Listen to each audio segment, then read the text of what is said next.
welcome back, friends. This is Kenny Jahng with today's episode of the Church Butler Lunch and Learn. Really happy to be here with you folks today.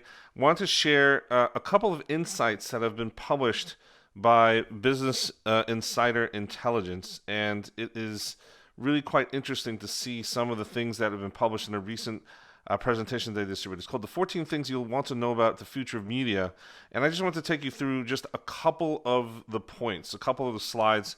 Not all of them are relevant, but I think some of these things are things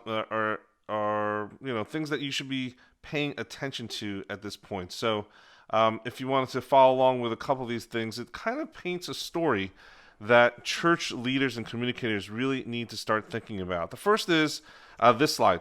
With multitasking, we cram 31 hours of activity into each day. It's amazing.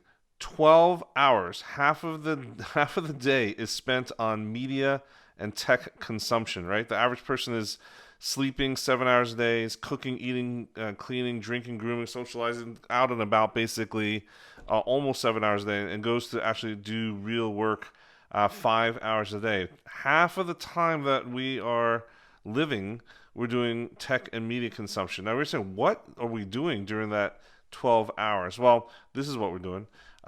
Digital media is now the most consumed part of the day. So 5 hours, 50 minutes a day, we're consuming digital media. 4 hours a day TV, hour and a half radio, a little less than half an hour reading print, and then there's other things out there, right? So that is the habit of the average consumer today. That's quite amazing. Almost 6 hours a day we are on our phones, on our computers, on our tablets. That is quite amazing. That's also surpassed TV. TV just used to be something that we as Americans, North American households really had on all the time. That's obviously not happening anymore. Digital radio is growing steadily. That's part of the trend, but it's not the whole story, right? Weekly online radio listening for digital radio is now almost 53% of the U.S. Is actually involved with digital radio. Kind of crazy. And this is not just the XM radio in the car. This is obviously Spotify and Pandora, etc. Now, of our 6 hours a day that we consume media, remember we had 5 hours and 50 minutes in the right-hand column consuming digital media every day. Of that 5 hours and 50 minutes, 6 hours, we've seen that thing grow because of the growth of desktop and mobile usage. And so this chart shows mobile and desktop penetration usage by the U.S. population. You've seen here that it's peaking out at about a little over 250 million people. That's the U.S. population. That means pretty much everyone now at this point has access to both desktop and mobile computing and the internet. We are basically online wherever we go, whatever household we're in. Now, here's the very interesting thing. Over the next 5 years, you would think that digital media tech consumption is going to grow and grow and grow even further as TV dies off, radio dies off, etc. But that's not the case. We are looking at a forecast between 2017 and 2021. Only a 18-minute increase in digital media and tech that we are going to consume. So we're talking about video consumptions go from 5 hours and 6 minutes a day on average to 5 hours and 7 minutes. Audio is going to stay the same. Gaming is going to increase a little bit. Social media is going to continue to increase, whether you can believe that or not. And then there's the other forms of digital media that's going to start to creep up there too. But social media and gaming are the two big pieces. Everything else is just pretty much flat. There's just not enough time in the day to see the growth. Now, what happens is that means that everyone's competing for your attention. That's 6 hours a day, and that's going to go to 6.5 hours, not even 6.5 hours, right? 6 hours and 8 to 15 minutes a day is old media, traditional media, as well as new media that are all trying to figure out how do we convert our content and our experience online and either maintain our audiences, or shore them up, or build new audiences if you're new digital outposts. Now, it's interesting. Facebook, YouTube, Netflix are going to become the new um, the new major networks. They are going to be like ABC, CBS, Fox, CNN. They're becoming the old guard pretty quickly. Um, so what's going to happen to TV? Let's go back to the TV.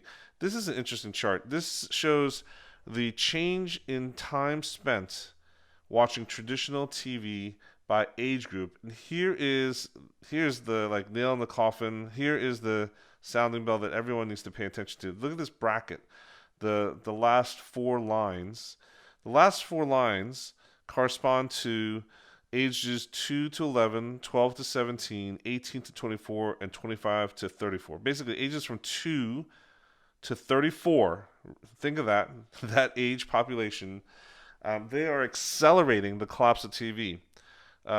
Anywhere from a dive of 25% less year over year to almost 40% less are watching TV. Those people, those age groups are watching 25 to 40% less TV. That's crazy. That means TV is dying really quickly. The other age groups are plateauing, but these four critical groups. This is the next generation that's coming up and coming. Ages 2 to 11, 12 to 17, 18 to 24, and 25 to 34. This next whole age group is not watching TV at all. So what's going on? What is going on?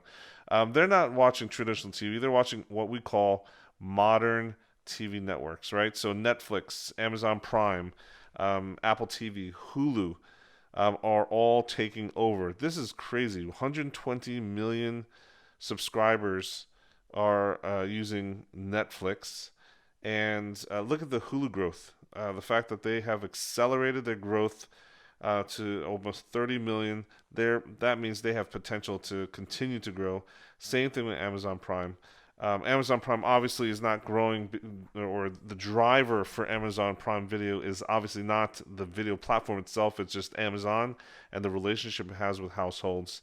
But it's interesting to see that even domestically, Netflix is nearing 60 million people. Now, with 300 million people in the U.S., all right, the population of the U.S., I wonder exactly how, I've never even done this search, how many households, let's see, if you did a search in Google for number of households in the U.S., how many would that be?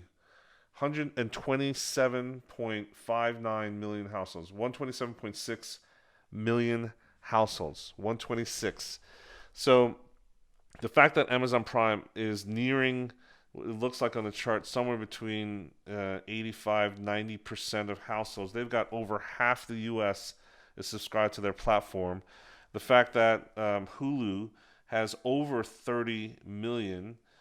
They've got almost a quarter of the U.S. Apple TV, if you look at just the U.S. installation, right, this is the white portion here on the chart that we're looking at. So that's 55 minus 30, that's 25%, 25 million households. So that's 1/5 of the population of the households in the U.S. And then domestically, Netflix, they're somewhere around 50 something million, they're nearing 60 million. That means they've got almost half the U.S. In fact, I saw a stat somewhere that Netflix has surpassed 50% of U.S. households.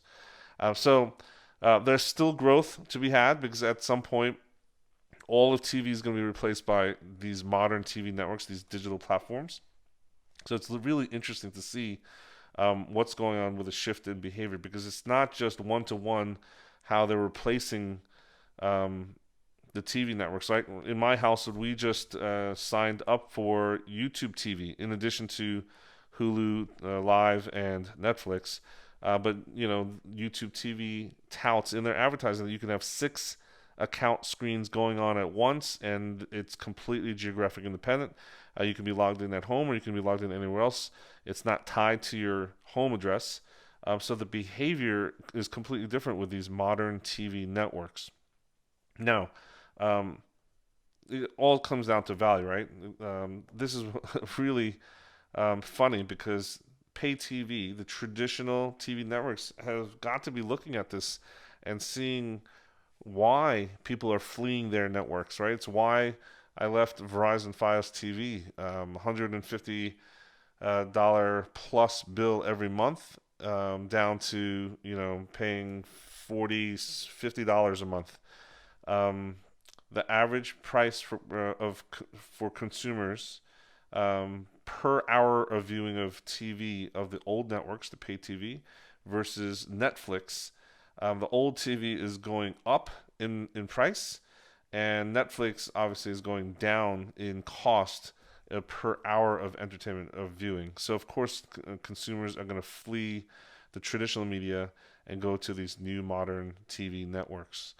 Um, that also means, since their reach is higher, the income is higher, that they're able to spend more on premium content. If you're seeing what's happening across all the different services that you're logging into, everyone has exclusive content. Netflix, when I go into my Netflix queue, the recommendation engine is more than 50% content that Netflix has produced and is provided exclusively on that platform. Same thing with Amazon Prime. Hulu is starting to pop up, I think. Amazon Prime Video, definitely. Programs like Jack Ryan, which I believe is the first legitimate hit that has been self-produced, is driving exclusive content, exclusive viewership to each of these modern TV networks. So you're seeing the spending of Netflix, Amazon, Hulu rivaling the traditional CBS, NBC, ABC, Fox expenditures on content. And so this is definitely something that says, if you want to be optimistic about the growth of these platforms, look at how much Netflix is spending for content versus the old traditional networks. No wonder why people are continuing to be loyal and choosing to spend their time on Netflix than traditional TV networks. Okay, so what else is going on? This next thing is that everyone online is basically spending money with Google or Facebook. We're going to capture a little bit of that and the rest of the advertising picture, because from a church communications perspective, you're going to need to think about where you're going to spend your money and how you're going to spend your money, traditional versus digital. We're going to talk about that in the next episode. But this episode today, I want to recap just all the things that's happening with the consumer behavior, where people are spending time, where their attention is, and just to show you, demonstrate with numbers where we should be thinking about spending our time in terms of publishing and advertising from a church perspective. I'd love to hear your comments. Put them in below, or also send a message to me, DM me, and start a conversation.